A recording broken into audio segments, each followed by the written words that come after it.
This is TechCrunch.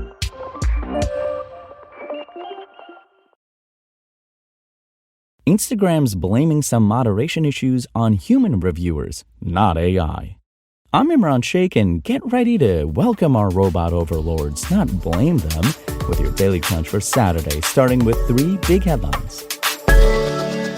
The European Union has dialed up scrutiny of Chinese e-commerce marketplace Temu, asking for more information about its compliance with multiple provisions of the bloc's online governance framework, the Digital Services Act, including in relation to how it prevents the sale of illegal goods on its platform. You see, back in May, a ton of consumer protection groups filed coordinated complaints against Temu, putting pressure on the European Commission to probe a bunch of concerns, including in areas like trader traceability and manipulative design. Now, the DSA puts a legal requirement on larger platforms to assess a variety of systemic risks their services might pose to EU users in areas such as minor protection and public health, and to take proactive steps to mitigate potential harms. Also, the regulation applies transparency requirements that demand that platforms provide details of the logic of algorithmic systems that are used to recommend content to users.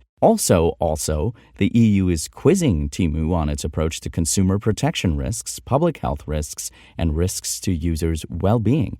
And the bloc wants more information about Temu's recommender systems, as well as its approach to the protection of user data. Anthony Levandowski, the engineer who co-founded Google's self-driving car program, now known as Waymo, hopped on the phone with us after Tesla's big robotaxi reveal to share his thoughts.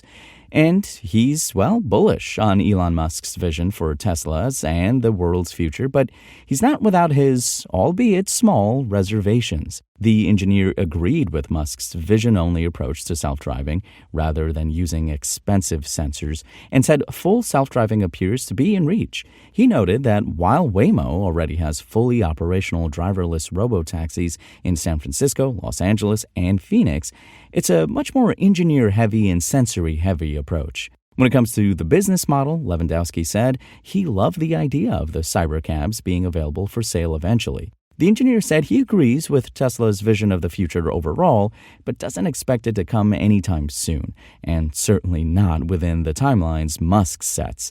Levandowski also said he was bullish on the Optimus robots, which were mingling with guests at the event Thursday. Now, Wall Street investors didn't seem to share Levandowski's optimism, because Tesla's shares dropped more than 8% yesterday.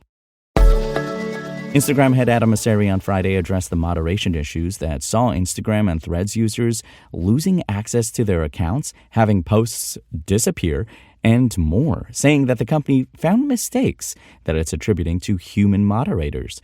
The company didn't initially blame faulty AI systems, as many believed would be the case. In a post on Threads, Mosseri addressed the issue that's been plaguing the social platforms over the past several days, adding that the mistakes it's found so far were due to content reviewers.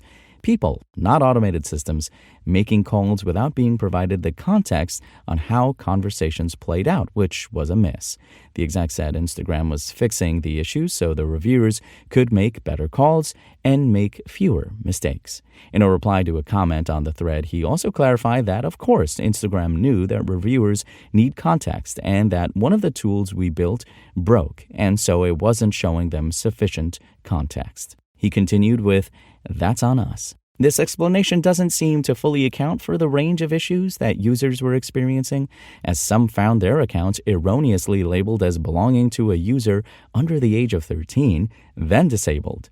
It's, unclear how a human moderator would have made this assumption. In addition, according to a report by The Verge, even after a user submitted their ID to verify their age, their account still remained disabled. Reached for comment, Instagram told TechCrunch that not all the issues Instagram users had encountered were related to human moderators and their mistakes.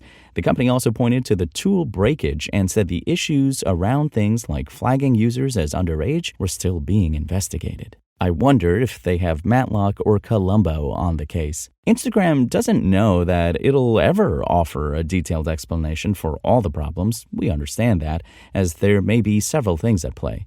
Oh, and in addition to accounts being disabled, others had seen their posts being downranked or marked as spam, even when they were a reputable person or someone with a large following, not a spammer. Now, Blue Sky, a social networking startup also competing with X, formerly Twitter, and Threads, took advantage of the disruption on the site to drive frustrated users to its platform by, get this, creating an account on Threads and sharing its features and updates. Seems more like a if you can't beat 'em, join 'em strategy to me, but okay.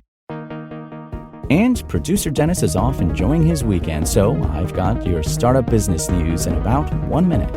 HubSpot has acquired Cashflow, a startup building tools for the software sales closing process for an undisclosed amount. HubSpot CEO Yamini Rangan says that Cashflow, which will become a wholly owned subsidiary of HubSpot once the deal closes, will expand HubSpot's Commerce Hub suite of subscription billing management and configure price and quote tools. Cashflow was founded in 2021 by Brian Zotter and Sarika Garg. Garg previously was head of product management at SAP's Ariba network and chief strategy officer at procurement automation firm TradeShift. Zotter was VP of engineering at Salesforce before co-founding account engagement platform YesPath, which Medium acquired in 2017. And Monzo is now valued at $5.9 billion after the UK-based Challenger Bank confirmed a secondary market share sale to provide liquidity for its employees. The transaction, first rumored yesterday, saw existing investors such as Singapore's Sovereign Wealth Fund and Stepstone Group procuring additional shares in the London-based fintech. It's been an action-packed year for Monzo. The company raised $190 million in May, just 2 months after kicking off a $425 million Series I round that saw Alphabet's Capital G and sister VC firm GV making a rare co-investment. The startup has now raised around $1.5 billion since its foundation 9 years ago. And that's your Daily Crunch. Today's stories were reported by Rebecca Bellan, Sarah Perez, and more beautiful, lovely TechCrunch journalists. We'll see you here next week, and until then, find us at TechCrunch.com.